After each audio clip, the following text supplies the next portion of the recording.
This is the L2C Media Network on YouTube. And this is Sports Final, brought to you by and presented by the L2C Media Network. And now,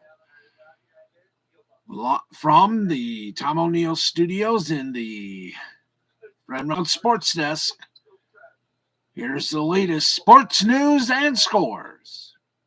With yours truly, Harry Von Stuttgart as your announcer. Here's Steve with everything that happened tonight. Merry Christmas, everybody. Yeah, Merry Christmas, Harry. How you doing, everybody? It is us again. Yep. Hope you had a lovely Christmas Eve.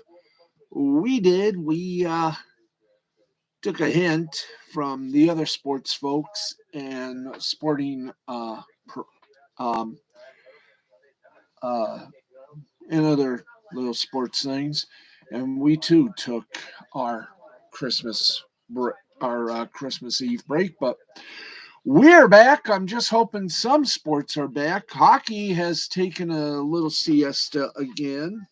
Took a little break, and they will be hopefully back up and running on the 27th. That's the pros. We'll find out if everyone else has done the same thing as well during this little broadcast. By the way, I want to thank my friends, my friend for the big Hershey's Kiss. I took the point off of it. I will have a little bit every day until it is a sliver. Also got me some Pokemon cereal and some cereal based on the film Elf with Will Ferrell in the lead. Anyway, we got a lot of sports to do. Well, I'm hoping we got a lot of sports to do. I wonder what I'm looking for here. There it is. Thank you. You might want to pop that up because we might be reading that more. That's right, folks. If we don't have that much sports to give you, don't worry. We'll find something to make everyone's Christmas bright. As I move this ever so closer to Canada. One thing I hope to get for Christmas is maybe some new rollers for this chair. New chair. If anyone's getting rid of one of those newfangled ones, let's talk. Anyway, let me just tilt that a bit. Sorry, Uno behind the camera, my camera cat. But we'll do that talking in a little bit. Right now, let's get you updated on all the action.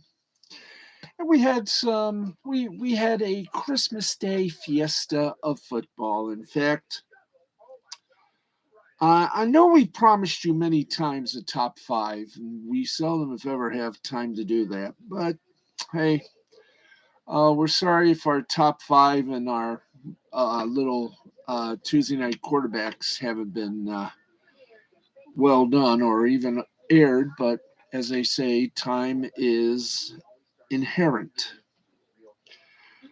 And trust me, it is inherent. So we'll try and do better in the next season. Right now, for football wise, everything else we're going good. Okay, let's give you the action from the 49ers Titans. Titans beat the 49ers 20-17. And do we have anything to happen? Oh, there it is. Thank you very much. Truly appreciate that. All right. 49ers beat Titans beat the 49ers on Thursday Night Football 20-17. Garoppolo had 322 yards and one touchdown. Wilson 14 rushing attempts of 45 yards and one touchdown. Samuel 9 receptions, 159 yards. For the Titans, 0-10 and Hill. 0-10 and Hill, how good a quarterback you be. 209 yards and a touchdown. McNichols, 7 attempts of rushing for about 31 yards. And if that wasn't enough, Brown did a lot for the Titans. 11 receptions, 145 yards, and 1 touchdown. Final score again, Titans 20, 49ers 17. Let's talk about the Saturday duoplex. And this was an exciting night. And thanks to the Detroit Lions, the Arizona Cardinals have now lost 2 games in a row. Yep. Arizona is a little gun shy now, if you can actually believe that. The Arizona Cardinals lost to the Indianapolis Colts 22-16. Wentz passed for 225 yards, a couple of touchdowns. Taylor, 27 rushing attempts for 108 yards. And Pittman, 8 receptions for 82 yards. For the Cardinals, Murray, 245 yards and a touchdown. He also had 4 rushing attempts of 74 yards. And Edmonds, 8 receptions for 71 yards. Now, let's talk about this game. The Packers and the Browns. And oh my gosh, this game, more bizarre stupidity from the refs than any other type of game. Packers won. They beat the Browns 24-2 from the frozen tundra of Lambeau Field. Mayfield for the Browns, 222 yards, 2 touchdowns. Chubb, 17 rushing attempts, 126 yards, and a touchdown. He also had 3 receptions for 58 yards. For the Packers, the anointed one has returned. There we go. There, thank you. The anointed one has returned to form. Aaron Rodgers, 202 yards, 3 touchdowns. Jones, 12 rushing attempts for 66 yards. Adams, 10 receptions, 114 yards, and 2 touchdowns. Once again, the final score, Packers 24, Cleveland Browns 22. The continual slide of the Cleveland, the destruction of the Browns continues, or the downward slide of the Browns continues. Now, before we do anything, we're gonna, let's, there we go. Let's get to the ever lovable rabbi, who once again is on holiday tonight. He'll be back with us he'll be back with us on Thursday. But we thought he would give us a little blesson, if you would, please, a little blessing for the games of games for Sunday. By the way, here was his predictions for the 3 games. San Francisco 49ers, Tennessee Titans. Rabbi picked San Fran 27-13. San Fran by 14. Final scores, we said. Tennessee 20, San Francisco 17. Tennessee by 3. Not exactly a good pick. The Cleveland, that was Thursday. Then Saturday, Christmas Day, as it is. Saturday, 4:30 special for Fox was the Cleveland Browns at the Green Bay Packers. And Rabbi predicted Green Bay Packers 30, Cleveland 21, Green Bay by 9, and he did pretty good. Green Bay beat Cleveland, of course, 24-22. Green Bay by 2, and the Rabbi won, or the Rabbit won. And the Indianapolis Colts, let's see, yeah, the Indianapolis Colts took on the Arizona Cardinals, met the Arizona Cardinals even. Rabbi said Arizona 30, Indianapolis 27, Arizona by 3. Oh boy. You thought, but a Rabbi again proved to be off the mark. Indianapolis, as we said, defeated Arizona 22-16. Indianapolis by 6. So right now he is 1-2.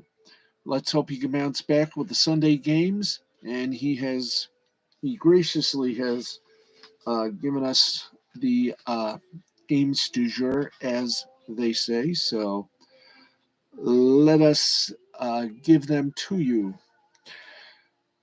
The Detroit Lions at the Atlanta Falcons. The rabbi says that Detroit has certainly made a difference these past 2 weeks, winning in a clinch at a clutch and giving the first round draft pick again to Jacksonville. But one thing can change all that, and that's Atlanta. And he says, good luck. Atlanta beats Detroit barely 24-21, Atlanta by 3. Los Angeles Rams with Matthew Stafford, the Miracle Rams taking on the Minnesota Vikings in Minnesota. The rabbi says that since Matthew Stafford has been unchained, unleashed by the Rams, he has done miraculous work and has even shown flashes of his college years. And it's going to keep on flashing. Rams by 3, 27-17. Nope, that's not Rams by 3. That's should be Rams by 10, not 3, 10. 10. So also, the Tampa Bay Buccaneers visit the Carolina Panthers. And the rabbi said, no matter if it's home or away, Tommy Buccaneer shows how it's done. And he'll show Carolina how it's truly done. Tampa Bay by 11, 24-13. The Fox 405 game, the Chicago Bears at Seattle Seahawks. The rabbi says this is a make-or-break game for Matt Nagy to continue as coach of the Chicago Bears. They haven't had a promising season since he became coach, and his seat is getting a little warm. After a visit to Seattle, it's going to be burning crisp. His butt's going to be burned to a crisp. Seattle by 4, 21-17. That's right, 21-17 by 4. Yep. CBS games, let's go to the 1 p.m. Baltimore Ravens at the Cincinnati Bengals. And the rabbi says that Cincinnati has proven a lot this season. Not much to be considered a playoff team, but they've shown a lot of chutzpah. Against Baltimore, they're going to show very little. Baltimore by 11, 27-13. Oy, no, it's not Baltimore by 11. It's Baltimore by 14. There we go. Baltimore by 14, 27-13. Buffalo Bills and the New England Patriots, and the rabbi says, you kidding? Are you serial? Are you serial? I mean, Buffalo has done okay, but New England, they got some big news. They'll be hunting Buffalo. New England by 14, 31-17. Jacksonville Jaguars at the New York Jets. Jacksonville gave Detroit a best thank you for giving them, again, for the second year in a row, the first-round draft pick. And unfortunately, against the Jets, the rabbi says Jacksonville better just take back that thank you because the Lions are going to thank the Jets. Jacksonville to win 21-17. That's right, 21-17. Lions lose. They get the first-round draft pick back. So it's going down to the last game. Jacksonville by 4, 21-17. LA Chargers at the Houston Texans. And the result on this, Rabbi says, will not change anything. It'll just prove a point that Houston sucks. Chargers by 11, 27-13. The CBS 425 games, the Denver Broncos at the Las Vegas Raiders.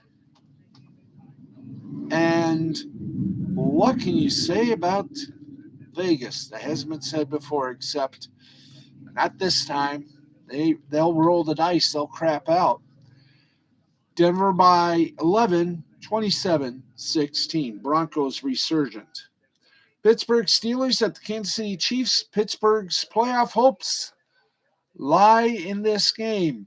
And the rabbi who said that also says the only thing that's going to be a lie is the fact that the Steelers have a chance to win. Kansas City by 15, 31-16. The Sunday night game, the Washington fill-in-the-blanks taking on their heated rivals, the Dallas Cowboys. And for the rabbi, he says maybe they should have kept the name Redskins for last season and this season, because really, when it comes to this game, you need all the help you can get. Dallas by 17, 27-10. And the Monday night tap dance will be the Miami Dolphins and the New Orleans Saints. The rabbi says this is a pick'em game. You pick to watch them, or you can watch something else. New Orleans by 10, 24-14. And we will give you a tote on how good the rabbi did last week when we reconvene with, of course, after the first half, right here on the L2C Media Network. Now, as we all know, the National Hockey League has taken a little holiday break. So we go to the, let's see if there were any hockey games slated for today. And once again, the men and women, I'm going to just say this politely.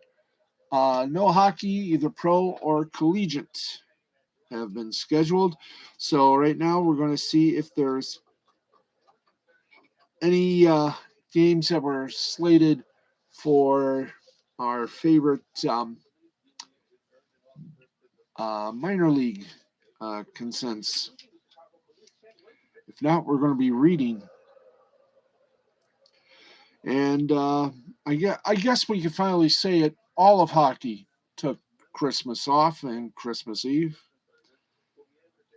They should be back to play Monday, December 27th with a whole deckload of games. So there you go from there. So no hockey. No hockey, no problem. Let's go from the NFL to the NBA. Tell you what they got for you. The NBA, and no, we don't. Let's give you the NBA. There we go. If this shows anything about Jackson, yep, knew that was going to happen, didn't we? Yes, we did. Let's try again.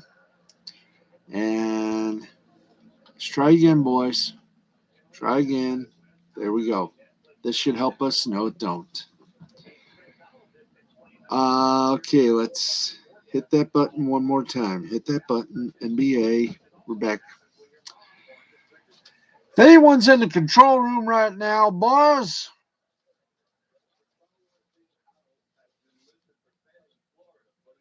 can we get things working here? Now, let's get to the NBA. Let's do our basketball stuff. And we're just waiting. Come on. NBA, guys. NBA. There we are. All right, let's kill it with some NBA scores. 7 minutes, 11 seconds remaining in the third quarter. Excuse. It's not period. It's a quarter. It's not a quarter. It's third period. It's a quarter still. Yep. So let me just itch here. Okay, we got about less than 6 minutes left in the third quarter, and the Dallas Mavericks lead the Utah Jazz 80-75. Let's take a look now at the final scores from a Christmas edition of the NBA, where Santa gave some great gifts to everyone that's been good, except for the Lakers, and boy, were they naughty. So here we go. New York Knicks over the Atlanta Hawks, 101-87. The defending NBA champion Milwaukee Bucks defeated the Boston Celtics 117-113. Golden State Warriors over the Phoenix Suns 116-107. And the Brooklyn Nets did the impossible. They embarrassed the Los Angeles Lakers so much that LeBron James got pissed. That's the first sign of emotion that he's ever had since, well, the Lakers got bounced in the playoffs last year, first round. 122-115 was the final score. And there goeth our main basketball game. Let's see if there are any. Let's see if there are any college games to discuss about. Okay, hang on. Let's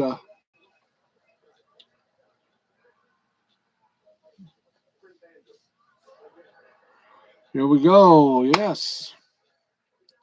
And by the way, the NBA in-season tourney is gaining some traction, so maybe there's a chance the Lakers can play. But of course, we've already done the NBA. Let's get over to the NC2A men's basketball. See if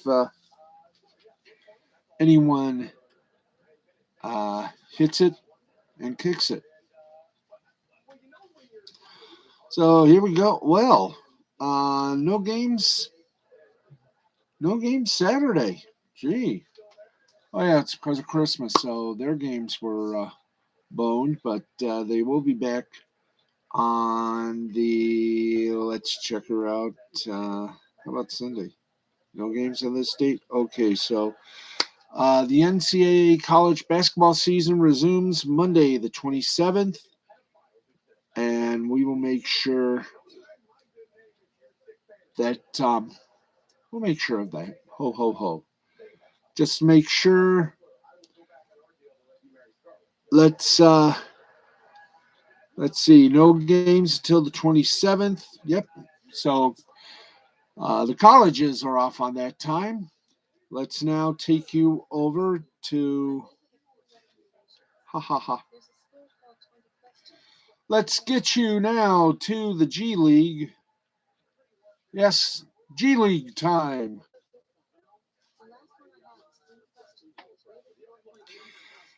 Anyway, yeah, let's get to the G League and see if they got any games. I'm going to,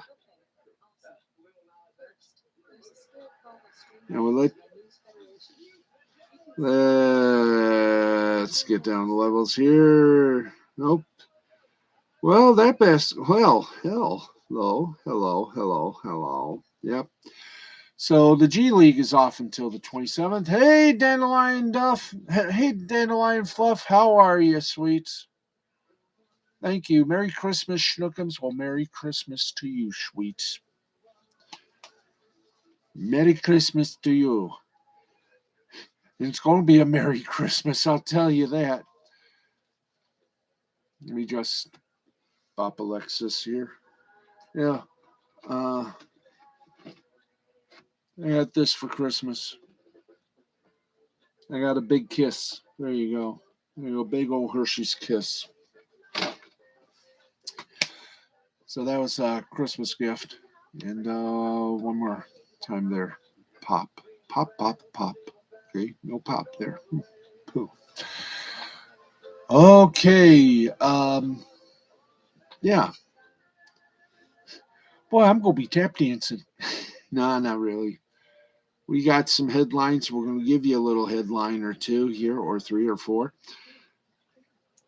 As the end of the calendar year approaches, the biggest concern in the NBA world is COVID-19, which has affected dozens of players and postponed multiple games. Unfortunately, injuries have also been the problem, and every team has been shorthanded at one point or another. A number of stars such as Kawhi Leonard, Klay Thompson, Zion Williamson, Jamal Murray are still working their way back from injuries suffered before the season. Others like Paul George, Anthony Davis, Michael Porter Jr., and Colin Sexton are expected to miss very significant amounts of time after suffering injuries since the season began. And as the season rolls along, the most significant injuries around the league, we have a list, and when those players might be back on the court. And here we are. Paul George from the Clippers. His injury has been the elbow, and he's expected to miss 3 or 4 weeks. Luka Doncic, his ankle, expected to miss multiple games. Anthony Davis of the Lakers, by the way, Luka Doncic from the Dallas Mavericks. Anthony Davis of the Lakers, the point forward, has an injured knee. He's out at least 4 weeks. New Orleans Pelicans point forward, Zion Williamson, fractured foot. No return date has been set. Detroit Pistons power forward Jeremy Grant, torn ligaments in right thumb. He is out indefinitely. Bam Adebayo, the center for Miami Heat, thumb and a torn UCL, is out 4 to 5 weeks. CJ McCollum for the Portland Trailblazers. Pneumothorax, collapsed right lung, is indefinitely out. World champion Milwaukee Bucks center Brook Lopez, back surgery, indefinitely out. TJ McConnell, Indiana Pacers point guard, hand, torn ligaments. He's expected to miss several months. Michael Porter Jr. from the Denver Nuggets, back surgery. He's out for a season, likely to be. Bogdan Bogdanovic is from the Atlanta Hawks, right ankle sprain. He's expected to return soon. Kawhi Leonard from the Los Angeles Clippers, knee, torn ACL, out indefinitely. Klay Thompson of the Golden State Warriors, injured his Achilles. He's hoping to return in the new year. That would be, of course, January. Jamal Murray, Denver Nuggets, point guard, knee, torn ACL, out indefinitely. Ben Simmons, Philadelphia 76ers, point guard, mental health, no timeline for return. I bet he returns when he's traded. Joe Harris, Brooklyn Nets, ankle, had surgery. He's out 4 to 8 weeks. PJ Dozier, the Denver Nuggets, injured his knee, out for the season. Patrick Williams, Chicago Bulls, wrist, out until at least April. Colin Sexton, knee, torn meniscus, out for the season. James Wiseman for Colin Sexton, Cleveland Cavs. James Wiseman, Golden State Warriors, knee, torn meniscus, hoping to return soon. Indiana Pacers, TJ Warren, fractured foot, out until late December, early January at the earliest. Victor Oladipo from the Miami Heat, quad tendon, out indefinitely. Merkel Fultz, knee, torn ACL, out indefinitely. Jonathan Isaacs, Orlando Magic, knee, torn ACL and meniscus, out indefinitely. Markieff Morris, neck, out indefinitely. Kelly Olynyk from the Pistons, knee, MCL and a sprain. Status is hoping to be back before Christmas. Doesn't look like it.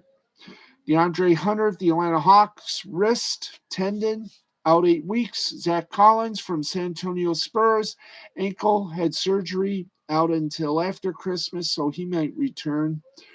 Rui Hachimura, personal leave, out indefinitely, obviously. And Thomas Bryant from Washington Wizards, knee, torn ACL, hopeful to return before the start of the new year. Can we just say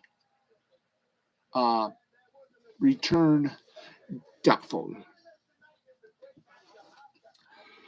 Alrighty, we are Believe it or not, we still got more info for you. Yes, let's pop in more headlines before we um, do a little thing there. So here we go. We got a lot here. You could tell that the New Orleans Saints are desperate. Why?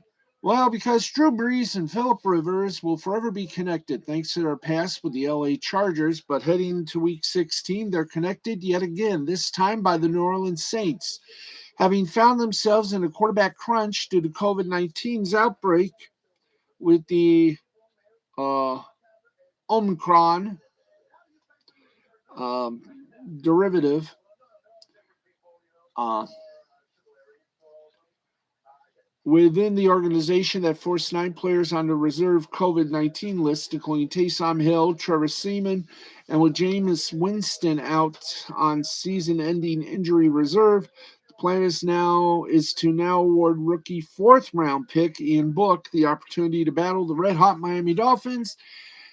That wasn't their first thought. Would you like to know who their first thought was? The Saints, in their desperation, reportedly reached out to both Drew Brees and Philip Rivers to gauge their interest in potentially unretiring to suit up in New Orleans. Per NOLA.com's Jeff Duncan, the attempts didn't bear any fruit, and it appears Brees is particularly uninterested in stepping down from his new broadcasting gig at NBC in an attempt to extend his already Hall of Fame resume.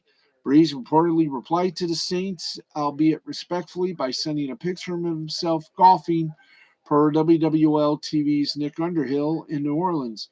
In other words, the former face of the Saints is enjoying his retirement and in a major way. Now, there presumably would have been a better chance at landing Rivers, considering he left the door wide open for a possible return to the NFL in 2021 after retiring following the 2020 season. Yeah, I agree with you, Dandelion Fluff.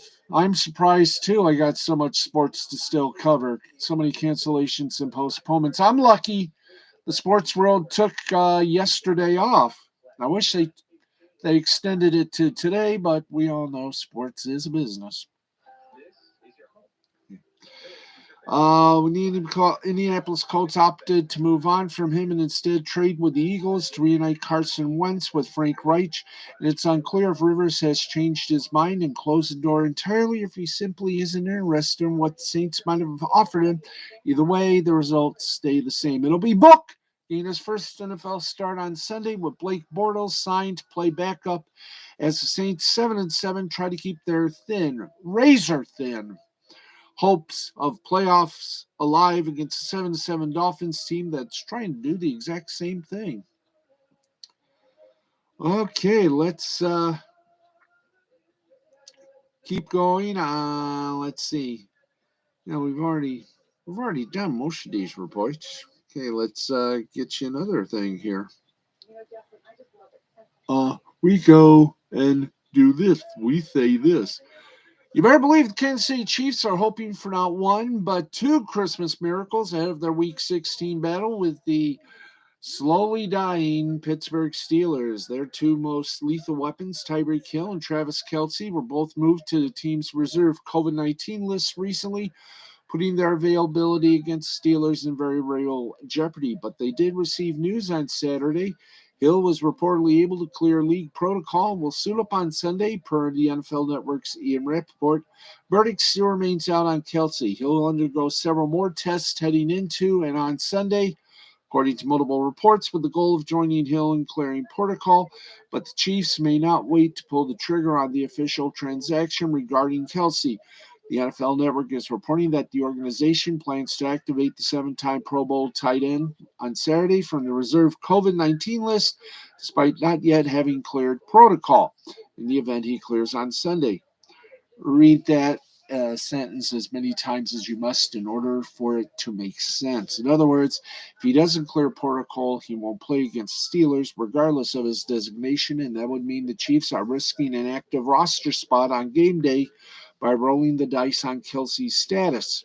It's obvious something they're comfortable doing, given its value to the team's offense and odds of improving their chances of landing an 11th win and keeping them seated in the top spot at the AFC going into their final 2 regular season games. Now, it's very critical game for the Chiefs as they battle for both home field advantage and the only first round bye in the AFC. And they feel much better about their chances knowing Patrick Mahomes will have Hill to throw to and crossing their fingers, eyes, toes, and other functioning body parts. How can you cross the main one? It's simple. You just cross it with 2 hanging fruit. And toes that Kelsey might be able to join them. Well, here's hoping. We should know more by game time. And right now, let's do one more and then we'll hit some media reports. And then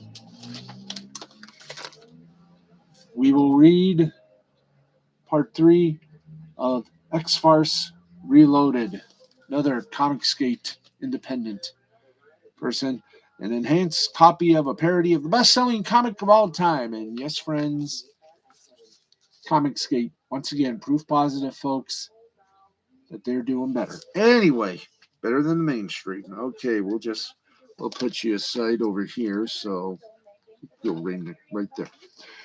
Okay. Things just went from difficult to much more worse. No, let's try it again. Things just went from difficult to much, much more. So for the Baltimore Ravens, the team continues to watch former league MVP Lamar Jackson work his way back from an ankle injury that sidelined him last week. And it was backup quarterback Tyler Huntley landing the start in the eventual loss to the Packers.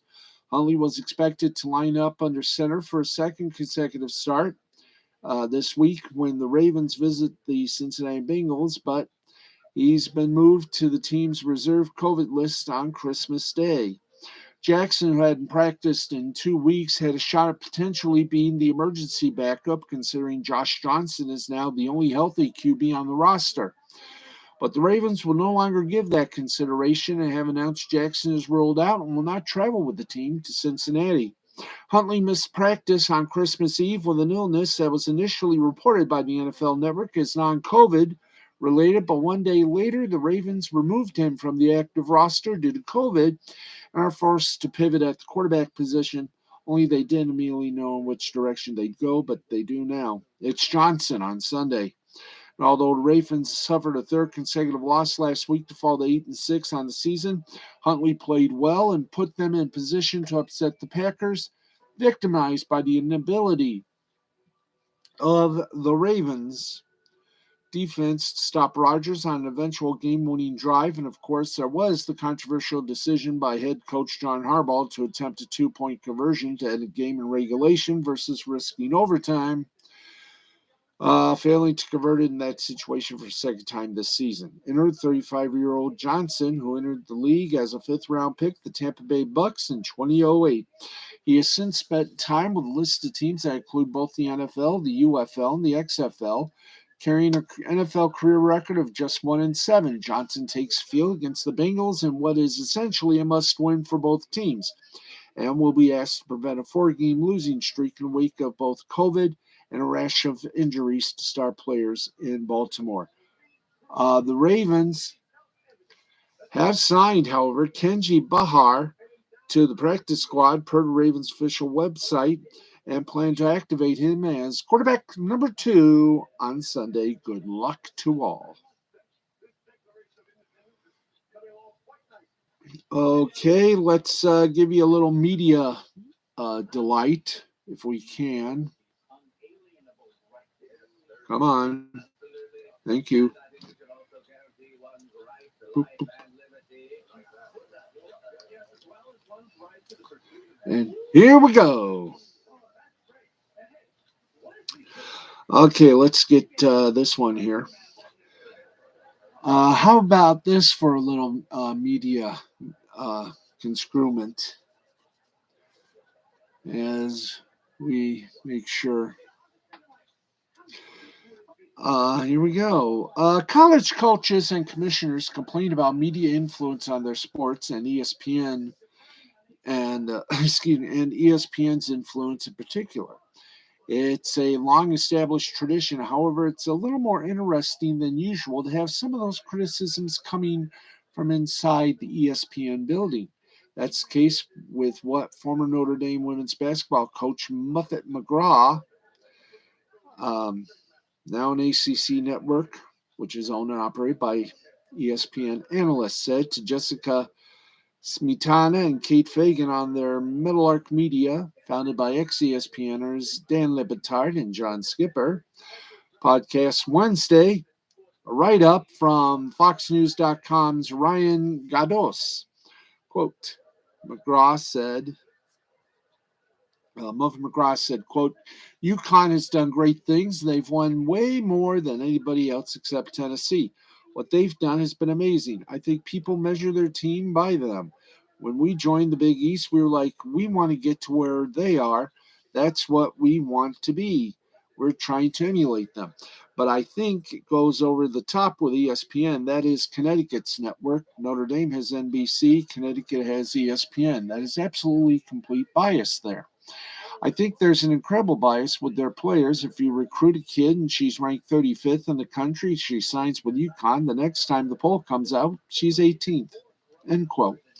Now, part of what's interesting about this is that the ESPN Connecticut discussion is, hi there, thank you, is not totally about regular season game rights. Normally, with a lot of these conversations in college sports, the main topic is about networks trying to promote the conferences they have exclusive rights to. But as Michelle Volpel noted in a quite even-handed ESPN.com write-up of this, ESPN doesn't actually have most of UConn's games. The Huskies will have 6 games on ESPN networks this season. 4 have already been played. There are 2 still to come. But most of their games are on Sportsnet New York. A big part of why they left the 2AC with complaints about the shift to ESPN Plus with that league and or Fox, which has the official Big East rights, including to the conference tournament. Meanwhile, Notre Dame's current schedule lists 6 remaining games on the ESPN-owned ACC network proper, 1 on ESPN or ACCN, and 2 on the ACCN digital streams. So the idea of ESPN's boosting UConn isn't really about their in-season games, and it's also not really about ESPN's headquarters being in Connecticut. That is true, but ESPN has had very little motivation to cover anything in Connecticut, more than it deserves since their initial decision to go satellite rather than cable. There could perhaps be an argument here about the Huskies' postseason games and about studio show discussions. And about online discussions as well. None of those arguments should be written off altogether. There is absolutely a possible case that ESPN has tried to promote UConn women's basketball more than the rest of the sport, maybe especially as a way to promote the women's NCAA tournament, and the recruiting claim is particularly might be worthy of a deeper dive. It seems least possible that ESPN's digital properties do wind up overrating players who wind up with the Huskies. But the comments do stand in contrast to what has been usually said about ESPN bias, and it does show sometimes. But as they say, the proof is in the pudding. And the most interesting thing here is how ESPN was criticized by someone who works with them. It does happen occasionally, but it's relatively rare. Sometimes internal criticism is just shrugged off, but sometimes it leads to an actual corporate response. We'll find out if they're going to be down one college basketball analyst. Stick and stay on that one. Okay, by the way, only 2 of this season's first 13 bowl games have not topped 1 million viewers.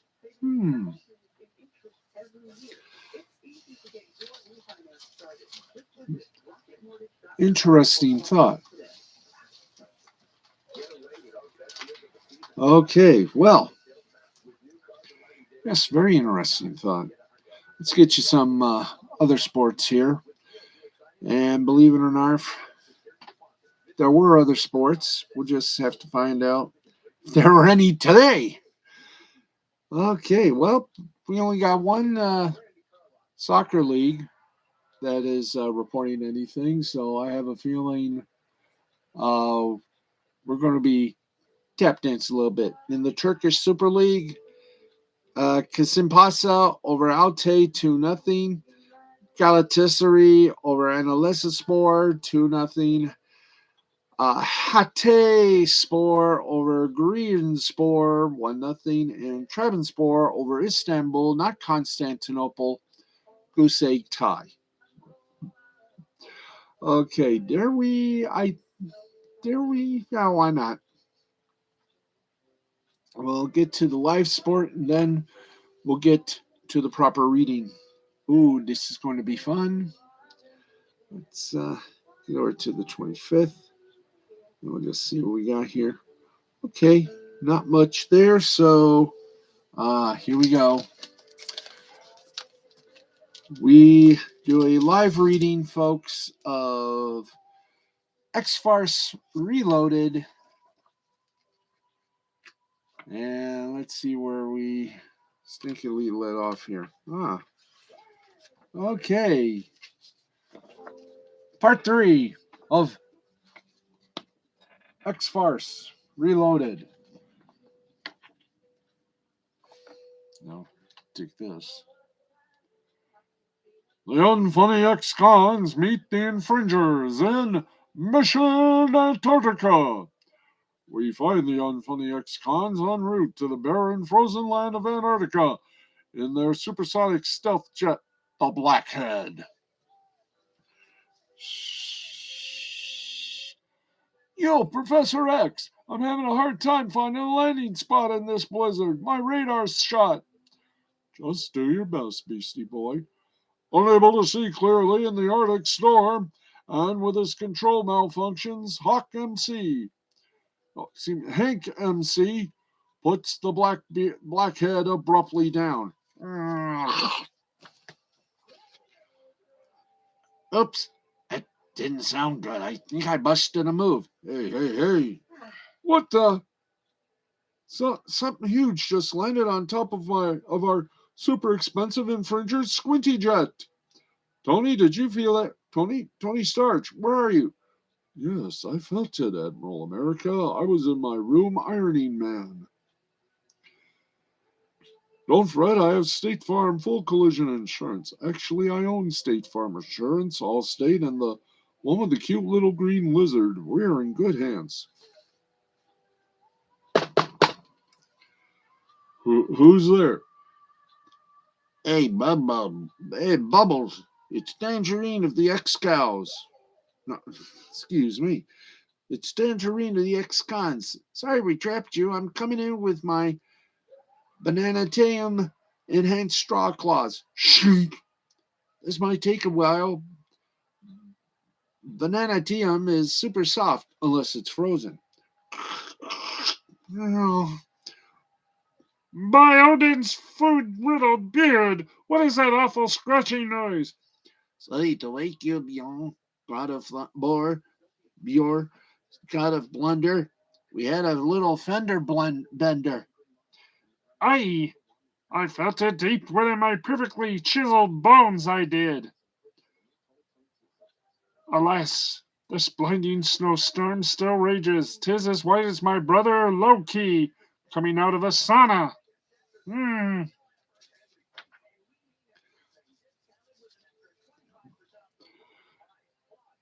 Professor, it's going to take...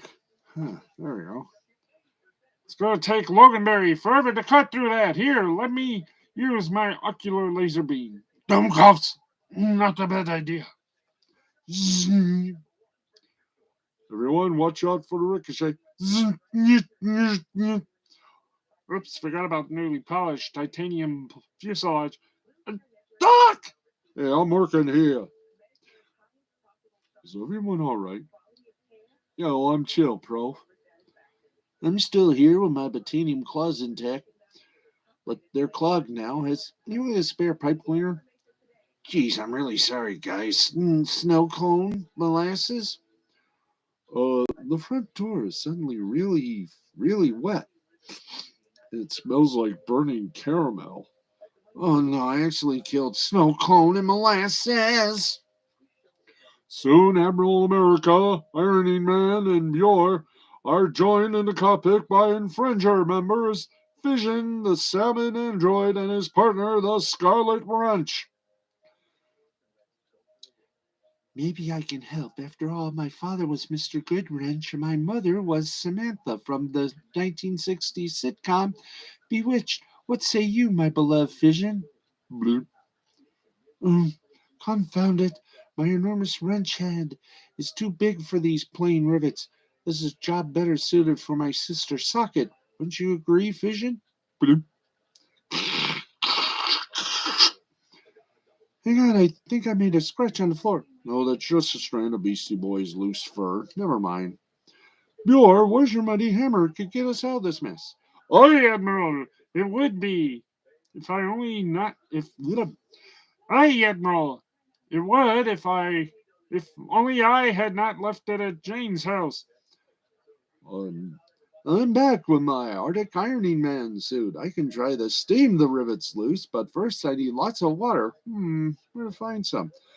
Well, there's plenty of ice outside the plane. If only we could get to it. Well, there's some irony for you. 365 days later, this is our last rations of burnt molasses and drinkable snow cone water. It was nice rolling with you, homies.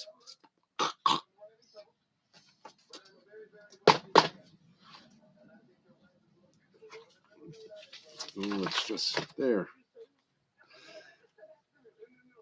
Hey, how are you guys holding up down there? Not so great. We just ate our last piece of fission sticks and it was rancid. Pass the Pepto Bismol. The end. Okay, we got about 4 minutes left. Guess what? There'll be a part 4. That's right. This was so good. We're going to read another part tomorrow at the same ridiculous time of midnight.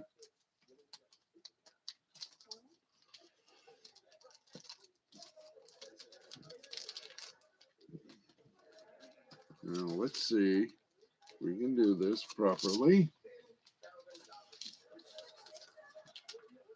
There you go. Thank you. So, tune in again tomorrow when we'll read part 3 of this fun little book. You can get X-Farce. Truly exciting. Boink. There we go. Okay, folks. Hope you all had a Merry Christmas. Very Happy New Year is coming up, hopefully. This week, this, of course, for those of you who are truly to do so, this is the final week for 2 sports networks. NBCSN will be signing off on the 31st, and ESPN Classic will also be signing off on the 31st. I'm going to DVR both of those conclusions. So everything will be okay. And I know a lot of people also will be doing that, DVRing for a little history and to also have a little, video. Yeah, it's going to be a little history, a little video clip will be shown obviously on YouTube. Let's see, what else we got?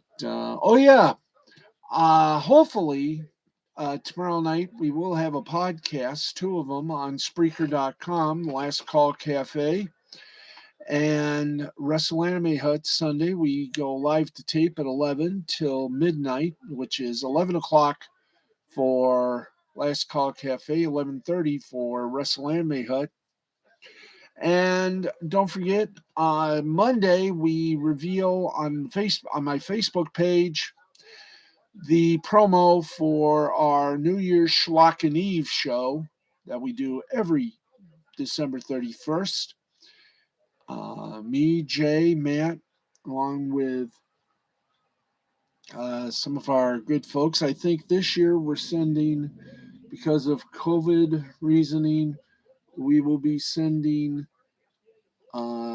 Harry to New York with the general and the two Jimmies, first lieutenant and now lieutenant as well, his brother. Jimmy with a Y, first lieutenant, and Jimmy with an IE, his brother in the just went from what's the thing next to lieutenant corporal to lieutenant.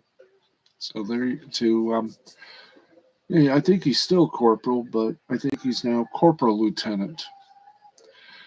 So join us, and I have a feeling on Monday. Let's see. I think no, not Monday. On Sunday, we're going to play the call to the call the general made to our two friends, Vinny and Louie, because I have a feeling that they have that are voting for the ultimate destruction. The loser of the year will be, of course, this year, the year 2021. I don't know what Vinny and Louie have in store, but it's going to be fun. So that is it. That is it. We have done an hour. So thank you very much for joining us, and we will talk to you tomorrow night, midnight Eastern time, with everything and anything just completely going insane. Yep. We should be back in full of voice and full of sports tomorrow. We will, of course, be on with, uh, let's see, I think our 4 o'clock show after the first half as we review the 1 o'clock games tomorrow, 4:15, about 4:05, 4:10 Eastern time for that little mini wrap up. And then, of course, Sunday, right after the two podcasts, please join us at midnight Eastern for a complete wrap up of the entire, not full day, but mini full day of sports. And part 3 of X Farce Reloaded. Until we meet again, tomorrow night, midnight, I'm Steve Baxley saying thank you for watching. This has been a presentation of Mystifying Creativity Productions in association with the L2C Media Network and L2C Sports. Thank you all for watching. Good night. Merry Christmas. Hope Santa gave you what you truly desired and wanted for Christmas, and that we all have a very happy and healthy new year. Well, New Year's Eve is going to be fun anyway. So thank you all very much. Good night, and we'll see you tomorrow night at midnight. Bye-bye, everybody.